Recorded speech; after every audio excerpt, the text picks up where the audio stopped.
আসসালামু আলাইকুম ওরহমতুল্লাহি ওবরাকাতুহ। আলহামদুলিল্লাহি রব্বিল আলামিন। প্রশংসা মাত্রই সেই মহান সত্তার জন্য যিনি আমাদের সৃষ্টি করেছেন এবং আমাদের জীবন পরিচালনার জন্য এক নিখুঁত বিধান দান করেছেন। প্রিয় দর্শক, আজকের এই আধুনিক পৃথিবীতে যখন আমরা প্রগতির কথা বলি, স্বাধীনতার কথা বলি, তখন একটি প্রশ্ন বারবার সামনে আসে, তা হল পর্দা। অনেকে মনে করেন পর্দা মানে নারীকে বন্দী করা, পর্দা মানে পিছিয়ে পড়া। কিন্তু আপনি কি জানেন, আধুনিক চিকিৎসা বিজ্ঞান, উন্নত মনোবিজ্ঞান এবং অপরাধ বিজ্ঞানের লেটেস্ট থিওরিগুলো পর্দার পেছনে এমন সব বৈজ্ঞানিক কারণ খুঁজে পেয়েছে যা আপনার চিন্তার জগৎকে ওলটপালট করে দিবে। আজ আমরা স্রেফ ধর্মীয় আবেগ দিয়ে নয়, বরং যুক্তির কোষ্ঠী পাথরে এবং বিজ্ঞানের ল্যাবরেটরিতে বসে প্রমাণ করব যে পর্দা কেন কেবল ইবাদত নয়, বরং এটি মানবজাতির শারীরিক এবং মানসিক অস্তিত্ব রক্ষার এক অনিবার্য কবচ। আজকের ভিডিওটি একটু দীর্ঘ হতে পারে, কারণ আমরা ৮,০০০ শব্দের এক মহাকাব্যিক গবেষণামূলক তথ্য আপনাদের সামনে তুলে ধরব। তাই শেষ পর্যন্ত আমাদের সাথেই থাকুন, কারণ আজকের পর পর্দার ব্যাপারে আপনার দৃষ্টিভঙ্গি চিরতরে বদলে যাবে ইনশাআল্লাহ। ১. ঐশ্বরিক বিধান, সুরক্ষার প্রথম ঘোষণা। পর্দার আলোচনা শুরু করতে হলে আমাদের সবার আগে ফিরে যেতে হবে সেই সত্তার কাছে যিনি আমাদের শরীরের প্রতিটি কোষের নকশা করেছেন। মহান আল্লাহ সুবহানাহু ওয়া তাআলা পবিত্র কুরআনে ইরশাদ করেছেন, হে নবী, আপনি আপনার পুত্নীগণকে, কন্যাগণকে এবং মুমিনদের স্ত্রীগণকে বলুন তারা যেন তাদের জিলবাব বা চাদরের কিয়দাংশ নিজেদের উপর টেনে দেয়। এতে তাদের চেনা সহজতর হবে এবং তাদের উত্ত্যক্ত করা হবে না। সূরা আল আহজাব, আয়াত ৫৯। এই আয়াতে আল্লাহ তাআলা দুটি কারণ স্পষ্ট করেছেন। ১. নারীর বিশেষ মর্যাদা বা আইডেন্টিটি, এবং ২. উত্ত্যক্ত হওয়া থেকে সুরক্ষা, প্রোটেকশন। লক্ষ্য করুন, বিজ্ঞান আজ যা প্রমাণ করছে, কুরআন তা ১৪০০ বছর আগেই ঘোষণা করেছে। নবী মুহাম্মদ সাল্লাল্লাহু আলাইহি ওয়াসাল্লাম বলেছেন, লজ্জাশীলতা ঈমানের একটি শাখা। সহিহ বুখারী, হাদিস নম্বর ৯। এই লজ্জাশীলতা বা হায়াই হল পর্দার প্রাণ শক্তি। নবী মুহাম্মদ সাল্লাল্লাহু আলাইহি ওয়াসাল্লাম এবং সাহাবায়ে কেরাম রাদিয়াল্লাহু আনহুমরা এমন একটি সমাজ গড়েছিলেন যেখানে নারীর মর্যাদা ছিল আকাশের উচ্চতায়। ২. আধুনিক চর্মরোগ বিজ্ঞান, ডার্মাটোলজি ও পর্দার আবশ্যকতা। চিকিৎসা বিজ্ঞানের একটি গুরুত্বপূর্ণ শাখা হল চর্মরোগ বিজ্ঞান। বিজ্ঞানীরা আজ প্রমাণ করেছেন যে সরাসরি সূর্যের অতিবেগুনি রশ্মি বা ইউভি রেজ মানুষের ত্বকের জন্য বিষের মতো। স্কিন ক্যান্সারের ঝুঁকি। আমেরিকান ক্যান্সার সোসাইটির গবেষণায় দেখা গেছে, ত্বকের ক্যান্সারের প্রধান কারণ হল সূর্যের ইউভিএ এবং ইউভিবি রশ্মি। যারা পর্দা বা ঢিলেঢালা পোশাকের মাধ্যমে শরীর ঢেকে রাখেন, তাদের ত্বক এই রশ্মি থেকে ৯৫% পর্যন্ত সুরক্ষিত থাকে। মেলানোমা থেকে মুক্তি। মেলানোমা নামক এক ভয়াবহ ক্যান্সার থেকে বাঁচতে ডাক্তাররা এখন মানুষকে ফুল লেংথ ক্লোদিং বা শরীর ঢাকা পোশাক পরার পরামর্শ দিচ্ছেন, অথচ ইসলাম এটিকেই ফরজ হিসেবে আমাদের শিখিয়েছে। অকাল বার্ধক্য বা ফোটো এইজিং। সূর্যের তাপ সরাসরি ত্বকের কোলাজেন নষ্ট করে দেয়, ফলে চামড়া কুঁচকে যায়। আপনি দেখবেন, যারা নিয়মিত পর্দা করেন তাদের ত্বকের সজীবতা অন্যদের চেয়ে অনেক বেশি সময় অক্ষুণ্ণ থাকে। এটি কোনো অলৌকিক বিষয় নয়, এটি বিজ্ঞানের এক প্রমাণিত সত্য। ৩. মনোবিজ্ঞান ও পুরুষ মস্তিষ্কের প্রতিক্রিয়া, ভিজুয়াল নিউরোসায়েন্স। একজন পুরুষ যখন একজন নারীর দিকে তাকান, তখন তার মস্তিষ্কে কি ঘটে, এটি নিয়ে নিউরোসাইকোলজিস্টরা দীর্ঘ গবেষণা করেছেন। বিজ্ঞানীদের মতে পুরুষের মস্তিষ্ক নারীদের তুলনায় অনেক বেশি ভিজুয়াল, অর্থাৎ চোখের দেখা তথ্যের উপর ভিত্তি করে তাদের মস্তিষ্ক দ্রুত প্রতিক্রিয়া দেখায়। যখন কোনো পুরুষ কোনো অশ্লীল বা উন্মুক্ত নারীর দিকে তাকান, তখন তার মস্তিষ্কের ভেন্ট্রাল স্ট্রায়াটাম নামক অংশে ডোপামিন হরমোনের বন্যা বয়ে যায়। এটি সেই একই অংশ যা ড্রাগ বা জুয়ার নেশায় সক্রিয় হয়। আল্লাহ সুবহানাহু ওয়া তাআলা কুরআনুল কারীমে পুরুষদের জন্য প্রথম পর্দা ফরজ করেছেন দৃষ্টির মাধ্যমে। মুমিনদের বলুন তারা যেন তাদের দৃষ্টি অবনত রাখে এবং তাদের লজ্জাস্থানের হেফাজত করে। সূরা আন-নূর আয়াত ৩০। নবী মুহাম্মদ সাল্লাল্লাহু আলাইহি ওয়াসাল্লাম বলেছেন, দৃষ্টি হল শয়তানের বিষাক্ত তীর সমূহের একটি তীর। যে ব্যক্তি আল্লাহর ভয়ে তা পরিত্যাগ করে, আল্লাহ তাকে এমন ঈমান দান করেন যার স্বাদ সে অন্তরে অনুভব করে। আল মোজামুল কাবীর, তাবরানী। বিজ্ঞান আজ বলছে, যদি কোনো পুরুষ তার দৃষ্টির নিয়ন্ত্রণ হারিয়ে ফেলে, তবে তার মস্তিষ্কের প্রিফ্রন্টাল কর্টেক্স দুর্বল হয়ে যায়, যার ফলে সে নৈতিক সিদ্ধান্ত নেওয়ার ক্ষমতা হারায়। পর্দা মূলত এই ভয়াবহ মানসিক নেশা বা অস্থিরতা থেকে সমাজকে রক্ষা করে। ৪. এনগেজমেন্ট টাস্ক, আপনাদের মতামত। প্রিয় দর্শক, আলোচনার এই পর্যায়ে আপনাদের কাছে আমার একটি প্রশ্ন। বর্তমান যুগে যখন আমরা দেখি যে নগ্নতা বা পোশাকের সংক্ষিপ্ততাকে স্বাধীনতার প্রতীক বলা হচ্ছে, কিন্তু ঠিক তখনই নারী নির্যাতনের হার জ্যামিতিক হারে বাড়ছে, আপনি কি মনে করেন পোশাকের শালীনতা অপরাধ কমাতে ভূমিকা রাখতে পারে? আপনার মূল্যবান মতামতটি কমেন্ট বক্সে হ্যাঁ অথবা না লিখে আমাদের জানান। আপনাদের প্রতিটি কমেন্ট আমাদের গবেষণাকে আরও সমৃদ্ধ করবে। ৫. অবজেক্টিফিকেশন থিওরি, নারীর পণ্যকরণ। ১৯৯৭ সালে বিখ্যাত মনোবিজ্ঞানী বারবারা ফ্রেডরিকসন এবং টমি অ্যান্ড রবার্টস একটি যুগান্তকারী তত্ত্ব দেন। তাদের মতে, যখন কোনো সমাজে নারীর শরীরকে প্রদর্শনের বস্তু হিসেবে দেখা হয়, তখন নারী নিজেও নিজেকে অন্যের চোখের আয়নায় দেখতে শুরু করে। একে বলা হয় সেলফ অবজেক্টিফিকেশন। এর ফলাফল কি? ১. নারীদের মধ্যে প্রচণ্ড মানসিক চাপ সৃষ্টি হয়। ২. সব সময় নিজের চেহারা এবং শরীর নিয়ে হীনমন্যতা বা বডি শেমিং কাজ করে। ৩. বিষণ্ণতা এবং ইটিং ডিসঅর্ডারের মতো সমস্যা তৈরি হয়। পর্দা এখানে এক জাদুকরী সমাধান নিয়ে আসে।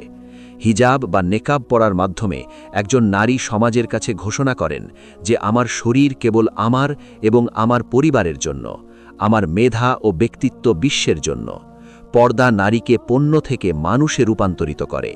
এটিই হলো প্রকৃত স্বাধীনতা, যা উম্মুল মুমিনিন আয়েশা রাদিয়াল্লাহু আনহা এবং ফাতেমা রাদিয়াল্লাহু আনহা আমাদের শিখিয়ে গিয়েছেন। ৬.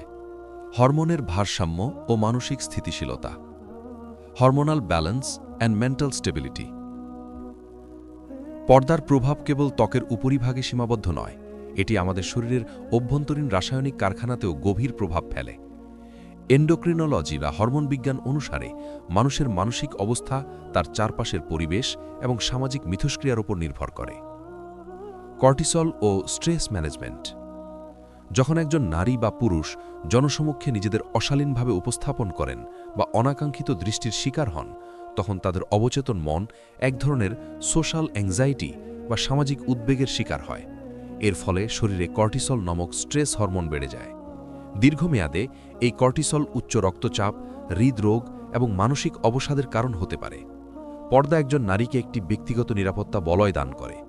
মনোবিজ্ঞানীদের মতে, যখন একজন নারী হিজাব বা বোরকার মাধ্যমে নিজেকে আবৃত রাখেন, তখন তিনি মানসিকভাবে অনেক বেশি সুরক্ষিত বোধ করেন।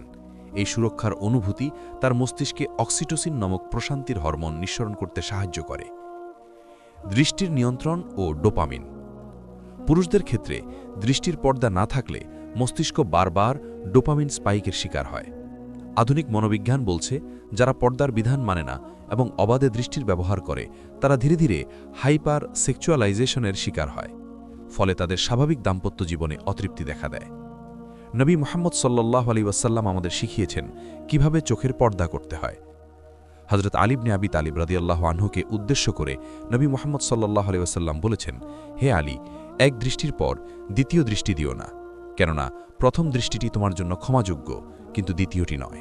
সুনানে আবু দাউদ, হাদিস নম্বর 2148। এই একটি হাদিসের মধ্যেই লুকিয়ে আছে আধুনিক কামক আসক্তি থেকে মুক্তির মহা ঔষধ। ৭. ট্রাইকোলজি বা চুল বিজ্ঞান ও হিজাব। অনেকে যুক্তি দেন যে সারাক্ষণ হিজাব বা কাপড় দিয়ে মাথা ঢেকে রাখলে চুলের ক্ষতি হয়, কিন্তু আধুনিক ট্রাইকোলজি বা চুল বিজ্ঞান বলছে সম্পূর্ণ ভিন্ন কথা। বায়ুদূষণ ও কেমিক্যাল প্রোটেকশন। বর্তমান যুগের বাতাসে ধোঁয়া, ধূলিকণা এবং অসংখ্য বিষাক্ত রাসায়নিক পদার্থ মিশে আছে। এই কণাগুলো সরাসরি চুলের উপর পড়লে চুলের কিউটিকল নষ্ট হয়ে যায়, ফলে চুল ফেটে যায় এবং অকালে ঝরে পড়ে। হিজাব এখানে একটি ফিল্টার হিসাবে কাজ করে। সূর্যের তাপ ও চুলের আর্দ্রতা। সরাসরি সূর্যের তীব্র তাপ চুলের প্রাকৃতিক প্রোটিন, কেরাটিন ধ্বংস করে দেয়। এর ফলে চুল তামাটে বা লালচে হয়ে যায় এবং প্রাণহীন দেখায়। হিজাব পরিধানকারী নারীদের চুলের আর্দ্রতা বা ময়েশ্চার অনেক বেশি সংরক্ষিত থাকে। হাইজিন ও ব্যাকটেরিয়া। চিকিৎসা বিজ্ঞানে যারা কাজ করেন, যেমন সার্জন বা নার্স, তারা কেন সর্বদা মাথা ঢেকে রাখেন? কারণ চুল থেকে ব্যাকটেরিয়া বা খুশকি ছড়ানোর আশঙ্কা থাকে। হিজাব একজন নারীর ব্যক্তিগত পরিচ্ছন্নতাকে এক অনন্য উচ্চতায় নিয়ে যায়।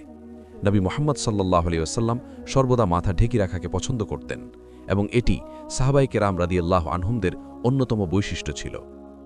৮. অপরাধ বিজ্ঞান বা ক্রিমিনোলজি ও পর্দার ঢাল। পর্দা কেন সমাজকে সুরক্ষিত রাখে? এটি বুঝতে হলে আমাদের অপরাধ বিজ্ঞানের অপরচুনিটি থিওরি বুঝতে হবে। অপরাধীরা সাধারণত তখনই অপরাধ করে যখন তারা সুযোগ পায় এবং তাদের লক্ষ্যবস্তু সহজলভ্য হয়। মদিনার শান্তিময় সমাজ। নবী মুহাম্মদ সাল্লাল্লাহু আলাইহি ওয়াসাল্লাম যখন মদিনায় পর্দার বিধান কার্যকর করেছিলেন, তখন সেখানে ইভটিজিং বা নারী নির্যাতনের হার প্রায় শূন্য নেমে এসেছিল। সাহাবী এবং সাহাবিয়াগণ যখন পর্দার বিধান মেনে চলতেন, তখন সমাজটি ছিল একটি পরিবারের মতো। বর্তমান পরিসংখ্যানের করুণ বাস্তবতা। আজকে আমরা দেখি পশ্চিমা বিশ্ব বা প্রগতিশীল সমাজে যেখানে পোশাকের স্বাধীনতা সবচেয়ে বেশি, সেখানে নারী নির্যাতনের হারও সবচেয়ে বেশি। কেন? কারণ পর্দার অনুপস্থিতি নারী ও পুরুষের মাঝে থাকা সেই পবিত্র দূরত্বকে কমিয়ে দিয়েছে। সুরক্ষা কবচ। সূরা আল আহজাবে আল্লাহ সুবহানাহু ওয়া তাআলা বলেছেন যে পর্দার ফলে তাদের চেনা সহজ হবে এবং উত্ত্যক্ত করা হবে না। এর বৈজ্ঞানিক ভিত্তি হল, যখন একজন নারী হিজাব পরেন, তখন তিনি অপরাধীদের কাছে একটি ডিটারেন্ট বা বাধার সংকেত পাঠান। এটি তার ব্যক্তিত্বের চারপাশে এমন এক গাম্ভীর্য তৈরি করে যা অশালীন মানুষকে তার কাছে আসার সাহস দেয় না। হযরত ওমর ইবনুল খাত্তাব রাদিয়াল্লাহু আনহুর শাসনামলে পর্দার বিধান কঠোরভাবে মানা হতো বলেই মহিলারা গভীর রাতেও নির্ভয়ে এক শহর থেকে অন্য শহরে যাতায়াত করতে পারতেন। ৯. দাম্পত্য সুখ ও পারিবারিক বন্ধন। একটি দেশের মেরুদণ্ড হল তার পরিবার ব্যবস্থা, আর পরিবারের মেরুদণ্ড হল স্বামী স্ত্রীর মধ্যকার ভালোবাসা ও গোপনীয়তা। গোপনীয়তার সৌন্দর্য। ইসলাম শিক্ষা দেয় যে নারীর সৌন্দর্য কেবল তার স্বামীর জন্য।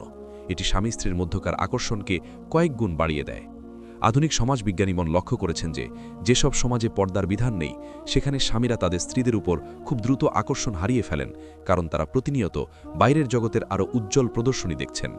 এটি ডিভোর্স এবং পরকীয়ার হার বাড়িয়ে দিচ্ছে। ঈর্ষা বা গাইরাহ। ইসলামে পুরুষদের মধ্যে গাইরাহ বা আত্মমর্যাদাবোধ থাকা নির্দেশ দেওয়া হয়েছে। নবী মুহাম্মদ সাল্লাল্লাহু আলাইহি ওয়াসাল্লাম বলেছেন, আল্লাহর বান্দাদের মধ্যে সেই ব্যক্তি জান্নাতে যাবে না যার মধ্যে গাইরাহ বা আত্মমর্যাদাবোধ নেই। দাইয়ুস। মুসনাদে আহমদ।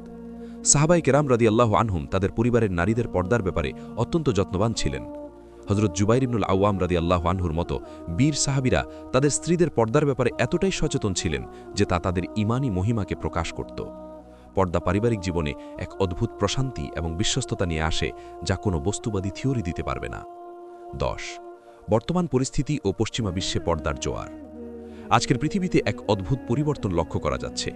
একদিকে যখন আমাদের মুসলিম বিশ্বের কিছু মানুষ আধুনিকতার নামে পর্দা ছাড়ছে, অন্যদিকে পশ্চিমা বিশ্বের অমুসলিম নারীরাও এখন মডেস্টি বা শালীনতার দিকে ঝুঁকছে। Modesty fashion. বর্তমানে ইউরোপ এবং আমেরিকায় মডেস্টি ফ্যাশন একটি বিলিয়ন ডলারের শিল্পে পরিণত হয়েছে।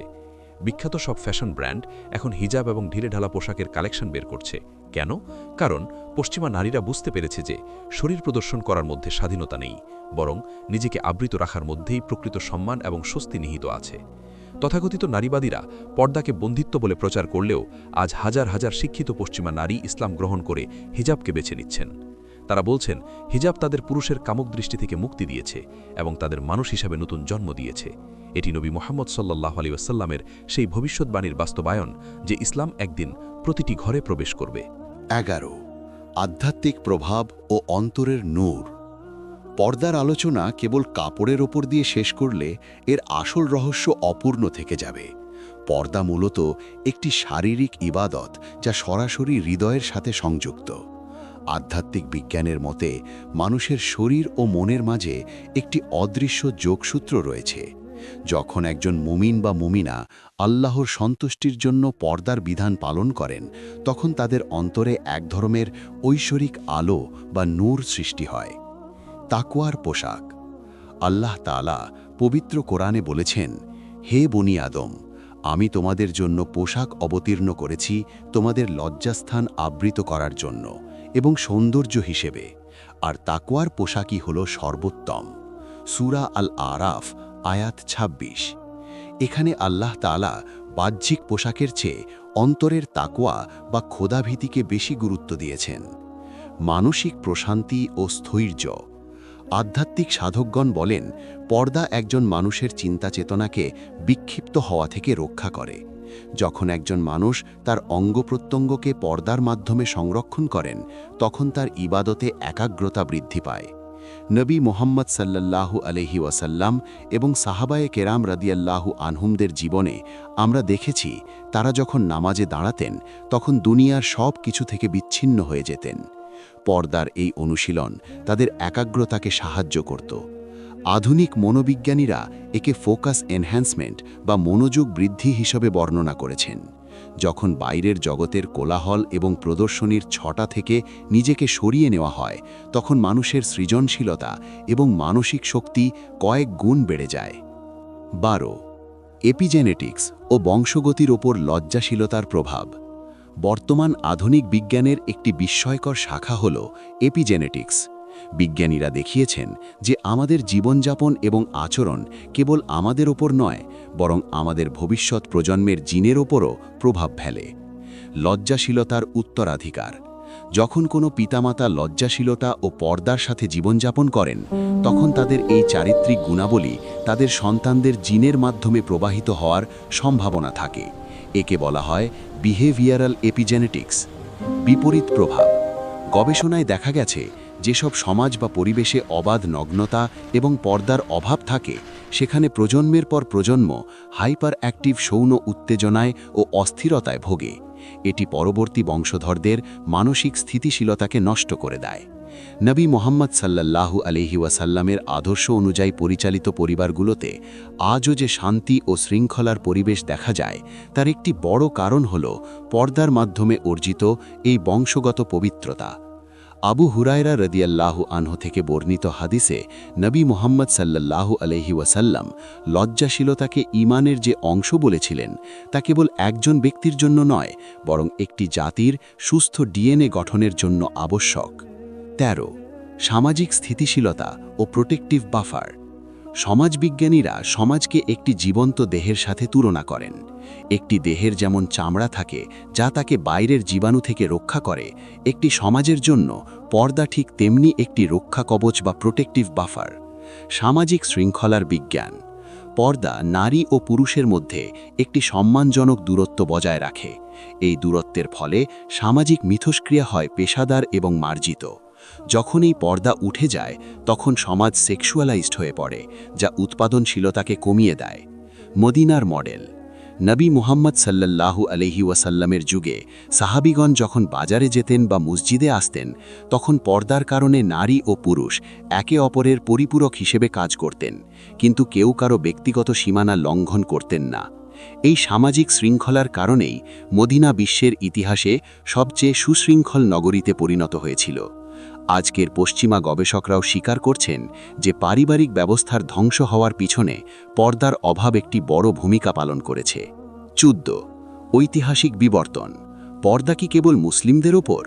এই প্রশ্নের উত্তর হল, অনেকে মনে করেন পর্দা কেবল মুসলিমদের ওপর চাপিয়ে দেওয়া একটি প্রথা, কিন্তু ইসলামের ইতিহাস এবং বিশ্ব ইতিহাস পর্যালোচনা করলে দেখা যায়, পর্দা ছিল প্রতিটি সভ্য জাতির অলংকার। খ্রিস্টধর্ম ও ইহুদি ধর্মে পর্দা। বাইবেলের পুরাতন ও নতুন নিয়মে ওল্ড অ্যান্ড নিউ টেস্টামেন্টে নারীদের মাথা ঢেকে রাখার এবং শালীন পোশাকের স্পষ্ট নির্দেশ রয়েছে। এমনকি আজ পর্যন্ত মাদার মেরি বা মারিয়াম আলাইহিস সালামের যত ছবি বা মূর্তি দেখা যায়, তার সবগুলোতেই তিনি হিজাব পরিহিত অবস্থায় আছেন। ইহুদি ধর্মেও টিচেল বা মাথা ঢাকান বিধান আজও অত্যন্ত কঠোর। ইসলামের শ্রেষ্ঠত্ব। ইসলাম এসে পর্দাকে কেবল একটি প্রথা হিসেবে রাখেনি, বরং এটিকে একটি পূর্ণাঙ্গ বিধান এবং নারীর অধিকার হিসেবে প্রতিষ্ঠা করেছে। ইসলাম বলেছে, পর্দা নারীকে পিছিয়ে রাখার জন্য নয়, বরং তাকে সামনে এগিয়ে নেওয়ার সুরক্ষা হিসেবে। নবী মুহাম্মদ সাল্লাল্লাহু আলাইহি ওয়াসাল্লাম তার বিদায় হজের ভাষণে নারীদের প্রতি সদয় হওয়ার এবং তাদের সম্মান রক্ষার যে নির্দেশ দিয়েছিলেন, পর্দা সেই সম্মানেরই একটি অবিচ্ছেদ্য অংশ। 15. আধুনিক ফ্রিডম বা স্বাধীনতার ভ্রান্তি ও পর্দার স্বাধীনতা। বর্তমান বিশ্বে স্বাধীনতার যে সংজ্ঞা প্রচার করা হয় তা মূলত ভোগবাদী দর্শন। বলা হয় নগ্নতাই স্বাধীনতা, কিন্তু এর পরিণাম কি? পণ্য হিসেবে নারী। নগ্নতার নামে নারীকে আজ বিজ্ঞাপনী পণ্যে পরিণত করা হচ্ছে। গাড়ির টায়ার থেকে শুরু করে কোল্ড ড্রিঙ্কস বিক্রি পর্যন্ত সবখানেই নারীর শরীর ব্যবহার করা হচ্ছে। এটি কি স্বাধীনতা নাকি আধুনিক দাসত্ব? পর্দার প্রকৃত মুক্তি। পর্দা পরিহিত একজন নারী যখন বাইরে বের হন, তখন কেউ তাকে তার শরীরের মাপকাঠিতে বিচার করার সাহস করে না। মানুষ তাকে তার মেধা, তার কথা এবং তার ব্যক্তিত্ব দিয়ে মূল্যায়ন করতে বাধ্য হয়। এটিই হলো প্রকৃত স্বাধীনতা, যেখানে একজন নারী তার শারীরিক সত্তার ঊর্ধ্বে একজন মানুষ হিসেবে সম্মানিত হন। উম্মুল মুমিনিন খাদিজা রাদিয়াল্লাহু আনহা ছিলেন একজন সফল ব্যবসায়ী। আয়েশা রাদিয়াল্লাহু আনহা ছিলেন সর্বশ্রেষ্ঠ নারী শিক্ষক ও আইনজ্ঞ। তারা তাদের পর্দার ভিতরে থেকেই ইতিহাসের মোড় ঘুরিয়ে দিয়েছিলেন। পর্দা তাদের জন্য কখনো বাধা হয়নি, বরং তাদের নেতৃত্বের পথে একটি গৌরবময় বর্ম ছিল। ১৬ সাহাবিয়াদের অদম্য সাহস ও পর্দার মহিমা। সাহাবায়ে কেরাম রাদিয়াল্লাহু আনহুমদের জীবনে পর্দার বিধান আসার পর তাদের মাঝে যে রৌপ্লবিক পরিবর্তন এসেছিল তা অবিশ্বাস্য। হযরত আসমা বিনতে আবি বকর রাদিয়াল্লাহু আনহা, তিনি যখন হিজরতের সময় নবী মুহাম্মদ সাল্লাল্লাহু আলাইহি ওয়াসাল্লাম এবং তার পিতা আবু বকর রাদিয়াল্লাহু আনহুকে খাবার পৌঁছে দিতে পাহাড়ের গুহায় যেতেন, তখনও তিনি তার পর্দার ব্যাপারে সচেতন ছিলেন। উম্মে আম্মারা রাদিয়াল্লাহু আনহা, উহুদের যুদ্ধে যখন কাফেররা নবী মুহাম্মদ সাল্লাল্লাহু আলাইহি ওয়াসাল্লামকে ঘিরে ফেলেছিল, তখন এই নারী সাহাবী তলোয়ার হাতে ঢাল হয়ে দাঁড়িয়েছিলেন। লক্ষ্য করুন, পর্দা তাকে রণক্ষেত্রে বীরত্ব দেখাতে বাধা দেয়নি। তিনি তার পূর্ণ শালীনতা বজায় রেখেই লড়াই করেছিলেন। নবী মুহাম্মদ সাল্লাল্লাহু আলাইহি ওয়াসাল্লাম বলেছিলেন, আমি ডানে বামে যেদিকেই তাকাচ্ছিলাম উম্মে আম্মারাকে লড়াই করতে দেখছিলাম। এই দৃষ্টান্তগুলো প্রমাণ করে যে পর্দা নারীকে দুর্বল করে না, বরং তাকে আত্মবিশ্বাসের এক পাহাড় বানিয়ে দেয়। বর্তমান প্রজন্মের মুসলিম নারীদের জন্য এই সাহাবিয়াগণই হলেন শ্রেষ্ঠ মডেল। ১৭ সাইকোসোম্যাটিক হেলথ ও পর্দার মনস্তাত্ত্বিক বিজয়। চিকিৎসা বিজ্ঞানের একটি জটিল ক্ষেত্র হল সাইকোসোম্যাটিক মেডিসিন, যেখানে দেখা হয় মানুষের মন কিভাবে তার শরীরকে প্রভাবিত করে। পর্দা কেবল শরীরের আবরণ নয়, এটি মনের জন্য এক অদ্ভুত প্রশান্তি এবং আত্মবিশ্বাসের উৎস। আধুনিক মনোবিজ্ঞানে বডি সার্ভেইলেন্স নামক একটি শব্দ ব্যবহার করা হয়। এর মানে হল, একজন নারী যখন বাইরে বের হন, তখন তিনি সারাক্ষণ সচেতন থাকেন যে অন্য কেউ তাকে দেখছে কিনা বা তার পোশাক ও শরীর কেমন দেখাচ্ছে। মানসিক শক্তির অপচয়ের রোধ। যখন কোনো নারী পর্দা ছাড়াই জনসমক্ষে যান, তার মস্তিষ্কের একটি বড় অংশ ব্যয় হয় নিজের বাহ্যিক অবয়ব ঠিক রাখা এবং অন্যের দৃষ্টির প্রতিক্রিয়া বিশ্লেষণ করতে। কিন্তু যখন তিনি পর্দার মাধ্যমে নিজেকে আবৃত করেন, তখন তার মস্তিষ্ক এই বডি সার্ভেলেন্স থেকে মুক্তি পায়। এই বেঁচে যাওয়া মানসিক শক্তি তিনি তার শিক্ষা, গবেষণা বা সৃজনশীল কাজে ব্যয় করতে পারেন। এটিই হলো সেই কারণ যার ফলে প্রাচীনকালে এবং বর্তমান যুগেও অনেক পর্দানসীন নারী বড় বড় বিজ্ঞানী বা মহিয়ান ব্যক্তিত্ব হতে পেরেছেন। আত্মমর্যাদার মনোবিজ্ঞান। নবী মুহাম্মদ সাল্লাল্লাহু আলাইহি ওয়াসাল্লাম আমাদের শিখিয়েছেন যে মুমিনের মর্যাদা তার আমলের ওপর, চেহারার ওপর নয়। যখন একজন নারী পর্দা করেন, তিনি মূলত নিজের ওপর নিজের নিয়ন্ত্রণ প্রতিষ্ঠা করেন। তিনি ঠিক করেন কে তাকে দেখার অধিকার রাখে আর কে রাখে না। এই নিয়ন্ত্রণের ক্ষমতা তার মধ্যে এমন এক আত্মমর্যাদা বা সেলফ এস্টিম তৈরি করে যা কোনো দামি মেকআপ বা পোশাক দিতে পারে না। উম্মুল মুমিনিন হাফসা রাদিয়াল্লাহু আনহা এবং উম্মুল মুমিনিন উম্মে সালামা রাদিয়াল্লাহু আনহা ছিলেন অত্যন্ত প্রজ্ঞাবান এবং আত্মমর্যাদাপূর্ণ নারী, যাদের পর্দা ছিল তাদের সাহসিকতার অলঙ্কার। 18 ডিজিটাল যুগ ও পর্দার চ্যালেঞ্জ। 2026 সালের বাস্তবতা। আমরা এখন 2026 সালে দাঁড়িয়ে আছি। আজকের যুগে পর্দা কেবল বাইরে বের হওয়ার সময় বোরকা পরার মধ্যে সীমাবদ্ধ নেই। আজকের যুগের পর্দা হলো আপনার স্মার্টফোনের স্ক্রিনে, সোশ্যাল মিডিয়ায় আপনার ছবিতে এবং আপনার ডিজিটাল পদচারণায়। সোশ্যাল মিডিয়া ও দৃষ্টির জিনা। নবী মুহাম্মদ সাল্লাল্লাহু আলাইহি ওয়াসাল্লাম বলেছিলেন, চোখের জিনা হলো অনাকাঙ্ক্ষিত দৃষ্টিপাত করা। সহিহ মুসলিম। আজকের যুগে ইউটিউব বা ফেসবুক স্ক্রল করার সময় আমরা হাজার হাজার অশ্লীল দৃশ্যের সম্মুখীন হই। পর্দার আধুনিক প্রয়োগ হল আপনার আঙুলের ডগায় হারাম কিছু দেখলে তা এড়িয়ে যাওয়া। এটি আজকের দিনের সবচেয়ে বড় জিহাদ। ব্যক্তিগত জীবনের পর্দা। বর্তমান যুগে মানুষ নিজের ব্যক্তিগত জীবনের সব কিছু সোশ্যাল মিডিয়ায় প্রকাশ করে দিচ্ছে। কিন্তু ইসলাম আমাদের গোপনীয়তার শিক্ষা দেয়। পর্দা মানে কেবল শরীর ঢাকা নয়, বরং নিজের ব্যক্তিগত এবং পারিবারিক পবিত্রতা রক্ষা করা। নবী মোহাম্মদ সাল্লাল্লাহু আলাইহি ওয়াসাল্লাম এবং তার প্রিয় সাহাবিগণ রাদিয়াল্লাহু আনহুমরা তাদের পারিবারিক গোপনীয়তা রক্ষায় অত্যন্ত কঠোর ছিলেন। আজকের দিনের ডিপ্রেশনের একটি বড় কারণ হল সোশ্যাল কম্প্যারিজন বা অন্যের কৃত্রিম জীবনের সাথে নিজের জীবনের তুলনা করা। পর্দা আমাদের শেখায় কিভাবে প্রচার বিমুখ থেকে নিজের সুখকে কেবল নিজের এবং আল্লাহর জন্য উৎসর্গ করতে হয়। ১৯ পর্দার বৈজ্ঞানিক সারসংক্ষেপ, একটি পূর্ণাঙ্গ চিত্র। আমরা ৮,০০০ শব্দের এই দীর্ঘ যাত্রায় পর্দার যে অবিশ্বাস্য উপকারিতাগুলো আলোচনা করলাম তা যদি সংক্ষেপে দেখি: ১ ত্বক সুরক্ষা, অতি বেগুনি রশ্মি থেকে রক্ষা করে, স্কিন ক্যান্সার ও অকাল বার্ধক্য প্রতিরোধ।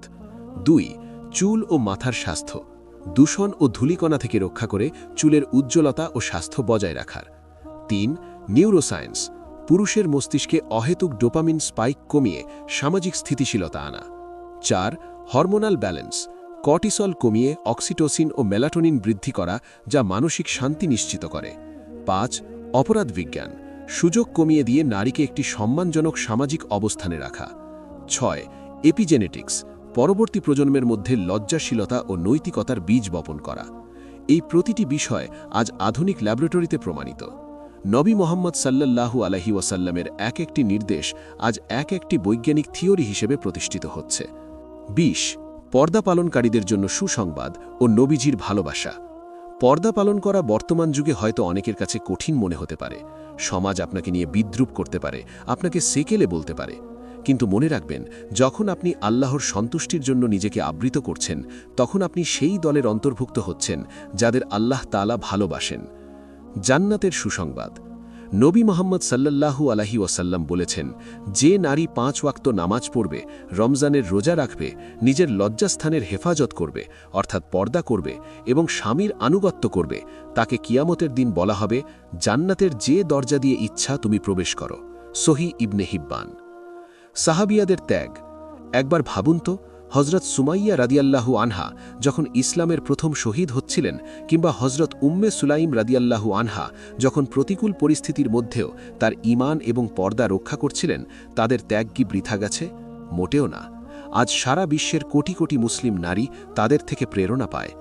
আপনি যখন পর্দা করেন, আপনি মূলত ফাতেমা রাদিয়াল্লাহু আনহা এবং আয়েশা রাদিয়াল্লাহু আনহার রেখে যাওয়া সেই পবিত্র পতাকাকেই সমুন্নত রাখছেন। ২১ উপসংহার ও চূড়ান্ত আহ্বান। প্রিয় দর্শক, আমরা আমাদের ৮,০০০ শব্দের এই দীর্ঘ গবেষণামূলক আলোচনার একেবারে শেষ প্রান্তে চলে এসেছি। ইসলাম এবং আধুনিক বিজ্ঞান আজ একই সাথে সাক্ষ্য নিচ্ছে যে পর্দা কোনো প্রাচীন প্রথা নয়, বরং এটি একটি আধুনিক, বৈজ্ঞানিক এবং আধ্যাত্মিক জীবন ব্যবস্থা। এটি আপনাকে কেবল পরকালেই মুক্তি দেবে না, বরং এই পৃথিবীতেও আপনাকে শারীরিক সুস্থতা, মানসিক শান্তি এবং সামাজিক নিরাপত্তা দান করবে। পর্দা কেবল এক টুকরো কাপড় নয়, এটি আপনার অস্তিত্বের সুরক্ষা। এটি আপনার রব মহান আল্লাহ সুবহানাহু ওয়া তাআলার পক্ষ থেকে আপনার জন্য এক অমূল্য উপহার। নবী মোহাম্মদ সাল্লাল্লাহু আলাইহি ওয়াসাল্লাম তার জীবনের শেষ মুহূর্ত পর্যন্ত উম্মতকে নামাজের সাথে সাথে নারীদের অধিকার এবং পর্দার ব্যাপারে সতর্ক করে গিয়েছেন। তাই আসুন আমরা ফ্যাশনের মোহে অন্ধ না হয়ে, আধুনিকতার নামে নিজেদের হারিয়ে না ফেলে, কুরআন ও সুন্নাহর সেই আলোক উজ্জ্বল পথে ফিরে আসি। ভিডিওর শেষ এনগেজমেন্ট টাস্ক। আজকের এই দীর্ঘ আলোচনার পর আপনার কি মনে হয় যে আমাদের সমাজ ব্যবস্থায় পর্দার শিক্ষা বাধ্যতামূলক হওয়া উচিত? এবং আপনি নিজে আপনার জীবনে বা পরিবারে পর্দার কোনো বৈজ্ঞানিক উপকারিতা অনুভব করেছেন কিনা তা আমাদের কমেন্ট করে জানান।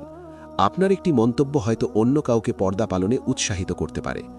আল্লাহ সুবহানাহু ওয়া তাআলা আমাদের সকলকে, আমাদের মা, বোন এবং আমাদের সমাজকে পর্দার পবিত্রতায় ধন্য করুন। নবী মোহাম্মদ সাল্লাল্লাহু আলাইহি ওয়াসাল্লাম এবং সাহাবায়ে কেরাম রাদিয়াল্লাহু আনহুমদের আদর্শে আমাদের জীবন গড়ার তৌফিক দান করুন। আমিন। ভিডিওটি যদি আপনাদের ভালো লেগে থাকে এবং মনে হয় এটি অন্যের জানা প্রয়োজন, তবে অবশ্যই শেয়ার করবেন।